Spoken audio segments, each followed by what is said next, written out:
انہا لا تعمل ابصار، آنکھیں نہیں لوگوں کی اندھی ہوتی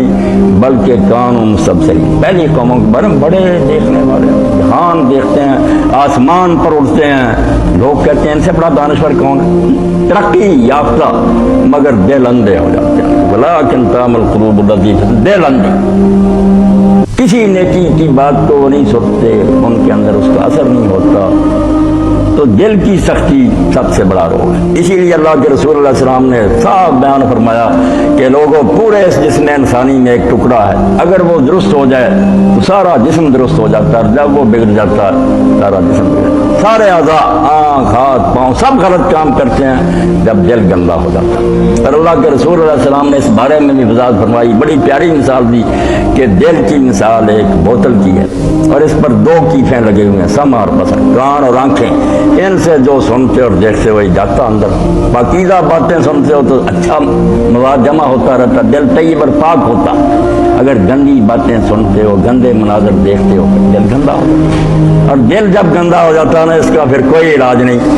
جب یہ نوبت آ جاتی ہے کہ یہ سخت ہو گیا پتھر گیا، پھر اللہ انبیاء علیہ السلام کو بھی منع کر دیتا کہ ان لوگوں پر وقت نہ صرف کرو، یہ لا علاج ہے، اب ان کو چھوڑ دو، میں نپٹوں گا ان سے، تمہارا ان سے کوئی اب تعلق نہیں۔ تو اللہ سے پناہ مانگنی چاہیے، اسی لیے رسول کریم علیہ السلام اللہ سے دعائیں کرتے تھے، اسألک قلبا سلیما، میں تندرست دل سے تو سے مانگتا ہوں، دل نہ بیمار ہو جائے، یہ دعا ہے اللہ کے رسول علیہ السلام کی۔ تو دل کے بارے میں دین نے بار بار مطلب کیا کہ اس کی فکر کرو، اگر اس میں کوئی خرابی آ رہی ہے تو جلدی علاج کی کوشش کرو، ورنہ اگر یہ سخت ہو گیا، اس پر مور لگ گئی، پھر تم لا علاج ہو، پھر جہنم ہی تمہارا ٹھکانا ہے، بالکل انبیاء اور رسل بھی سارے بے بس ہو گئے، کوئی علاج نہیں کر سکے گا۔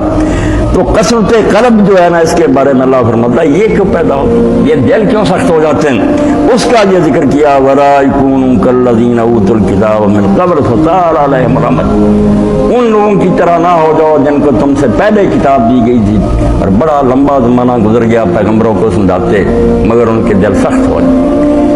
بعض و نصیحت سن سن کر اس سے اثر نہ لینا، ٹال جانا، بہانے بنا لینا، یہ وہ جرم ہے جس کے نتیجہ میں ایک دن پھر وہ دل جو ہے نا مردہ ہو جاتا، اندھا ہو جاتا، کوئی نہیں سیکھتا۔ جیسے